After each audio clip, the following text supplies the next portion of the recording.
Ndi n'iteka n'umunezero ndagushuje hakaze wowe ubandanya kubana natwe ngaha kuri ino mboneshakure ikugezako amakuru, ibiganiro n'inkuru biriko biravugwa irya nino mu gihugu c'Uburundi ndetse no hakurya y'imbibe z'igihugu c'Uburundi mu yandi makungu. Nunyemerere rero nguhe ikaze, ndaguhaye mwaramutse neza canke mwiriwe neza bivanye n'aho udukurikira uherereye kuri uyu munsi w'igenekerezo ry'icumi na gatanu z'ukwezi k'umunani w'umwaka w'ibihumbi bibiri na mirongo ibiri na gatatu.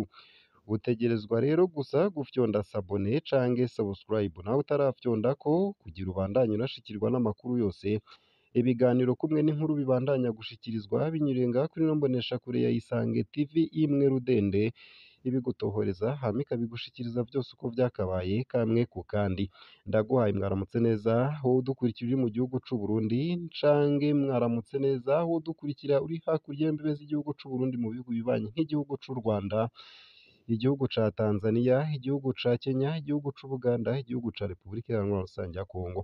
Mwese ndabakengurukiye cane ngaha kuri ino mboneshakure ibagezako amakuru ariko aravugwa mu bisata bitandukanye, hoba mu gisata ca politike, mu gisata c'agateka ka zina muntu, mu gisata c'umutekano, mu gisata c'amagara y'abantu, mu gisata c'uburimyi n'ubworozi, mu gisata c'indero, mu gisata c'inkino, kumwe n'ibindi bisata bitandukanye ngaha mu gihugu c'Uburundi. Muri ano makuru ndibuze kukugezako itangazo ryihuta ku banyeshuri bakoze ikibazo co kwinjira mu mwaka w'indwi w'amashure y'akarorero.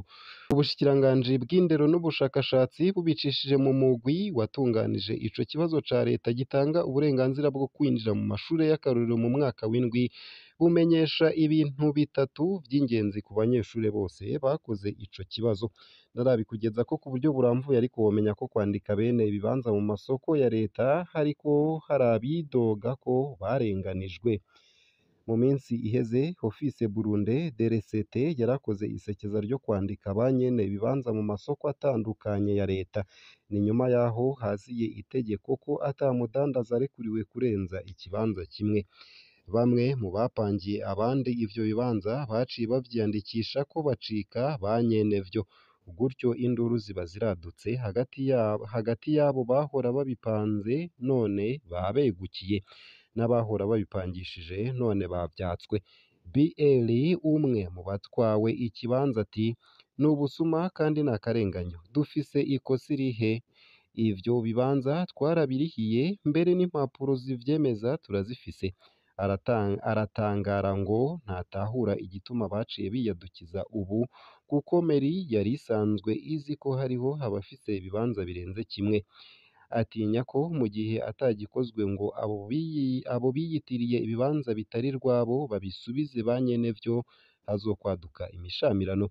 Didase nawe akorera kw'isoko mu Ruvumera akaba agira ati hari amahera twariha buno nyene tugahabwa ikibanza, muri uwo mwanya twarashobora kurihira kimwe canke birenga ntaco vyari bitwaye. Eka no mw'ishirahamwe ry'abadandaza bo mu Burundi Akobu bemeza ko hari abarenganijwe, bakaba bagira bati nko kw'isoko ya Kotebu OBR yanditse abo isanze ku kibanza kandi bapangiye abandi biyubakiye ivyo bibanza. Nayo mbandanije na ya nkuru nari ntanguye nkugezako mu ntango z'ano makuru nuko abakoze ikibazo co kwinjira mu mwaka w'indwi w'amashure y'akarorero kopi zabo bazozibona kuri uwu wa gatatu igenekerezo ry'icumi na gatandatu z'ukwezi k'umunani bibiri na mirongo ibiri na gatatu. Ubushikiranganji bw'indero n'ubushakashatsi bubicishije mu mugwi watunganije ico kibazo ca leta gitanga uburenganzira bwo kwinjira mu mashure y'akarorero mu mwaka w'indwi, bumenyesha ibi bikurikira. Kuri uwa gatatu igenekerezo rya cumi na gatandatu z'ukwezi k'umunani bibiri na mirongo ibiri na gatatu isaha imwe n'igice z'agatondo, impapuro z'amanota yabo zizoba ziri aho bakoreye ibibazo. Abanyeshure bakoze ico kibazo bahamagarirwa kuja kuraba amanota yabo. Abayobozi n'abigisha bahagarariye amashure basabwa nabo nyene kuhaba kugira bafashe abana ibijanye n'amarekuru. Uwuzosiba nta kandi karyo ko gusaba gutunganirizwa azoronka. Wowe umenye rino tangazo imbere y'abandi, nyaruka umenyeshe n'abandi. Nayo mu yandi makuru kandi nuko mu ntara ya Cibitoke musitanteri wa komine Mabayi n'abandi bajejwe intwaro hamwe n'imbonerakure bapfunzwe bakekwa gukorana n'abaroberi b'Abanyarwanda bacumbitse mu kibira. Nikodeme Ndahabonyimana musitanteri wa komine Mabayi iri mu ntara ya Cibitoke, abandi bajejwe intwaro babiri hamwe n'imbonerakure za CNDD FDD barahagaritswe mu gitondo co kuri uwu wa kane w'indwi iheze, maze bajanwa gupfungirwa mw'iperereza i Bujumbura. Ni nyuma y'igandagurwa ry'imbonerakure ryakozwe n'abaroberi b'Abanyarwanda bacumbitse mw'ishamba cimeza rya Kibira. Nk'uko tubikesha ikinyamakuru SOS Media Burundi, abo bafashwe mu nyuma bajanwa gupfungirwa i Bujumbura ni musitanteri wa komine Mabayi Ndahabonyimana Nikodeme, umukuru wa zone Mabayi, umukuru w'umutumba Gitukura bita Zakariya, hamwe rero n'abandi banywanyi batatu b'umuhari w'urwaruka rw'imbonerakure. Ico kinyamakuru kikaba kivuga ko baje guhagarikwa n'umushikirizamanza wa Repubulika hamwe n'abakozi b'iperereza, bose bakaba bari bavuye mu gisagara ca Bujumbura. Amasoko ava muri komine Mabayi akaba avuga ko iryo hagarikwa ry'abo bajejwe intwaro batatu hamwe n'imbonerakure ryoba ryaratewe n'uko ngo boba bacuditse hamwe n'abarwanyi b'Abanyarwanda bari mu mihari ya FDLR na FRN bamaze igihe bacumbikiye mu Kibira. Iryo hagarikwa kandi rikaba ribaye inyuma y'ijoro ryo kuwa gatatu w'indwi iheze, aho Isidore Niyongabo batazira Maisha yari arongoye imbonerakure aho muri komine Mabayi yishwe arashwe n'abantu bivurwa ko hari abo mu nterahamwe bamuhoye ko ariwe yicishije bagenzi babo mu gitero cabaye mu ndwi iheze.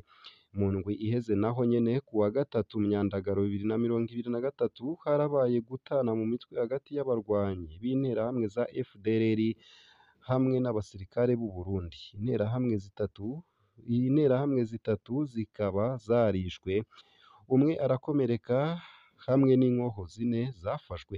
Nayo ku ruhande rw'igisirikare c'u Burundi hapfuye abasirikare 2 na 3 bakomeretse. Nayo kandi Seacom ni ishirahamwe rishasha rigiye kuzana umuhora wa internet mu Burundi.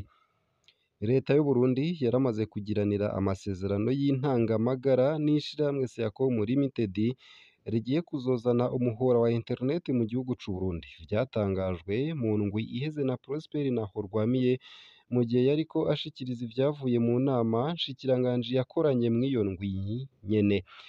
Nahorwamiye akaba yarasiguye ko iryo shirahamwe rizokura uwo muhora wa internet mu gihugu kibanyi ca Tanzania. Ikindi ngo bizotuma igiciro ca internet kigabanuka cane ndetse n'umuvuduko ukaba munini. Uwo avugira leta y'u Burundi akaba kandi yemeje ko Seacom izofasha leta no kunagura ishirahamwe ryo gutumatumanako bita Onatel. Tubamenyeshe ko iryo shirahamwe rigiye kuza gukorera mu Burundi inyuma y'imyidogo myinshi y'abanywanyi b'amashirahamwe yo gutumatumanako nka Econet Rewo ndetse na Lumitel, bitewe n'uko asigaye afise umuvuduko muke wa internet hamwe n'uko imitekero ya internet yadugijwe cane ibiciro mw'uyu mwaka turimwo. Nayo mu yandi ariko aravurwa mu gisata c'indero nuko Olivia University igiye kurihira amahera y'ishure abanyeshure 27 biyandikishije kuri iyo kaminuza.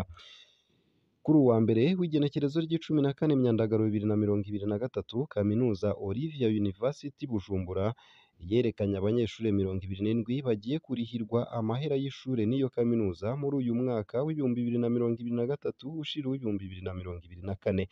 Muri abo banyeshure 27, 10 bazokurikirana ivyirwa vy'ubuvuzi medecine et chirurgie, abandi 10 bakurikirane ivyigwa bijanye na farumasi, 6 bige ibijanye n'ivyigwa vy'ubuforoma science infirmière, hamwe n'umwe haziga ibijanye na mudasobwa computer sciences.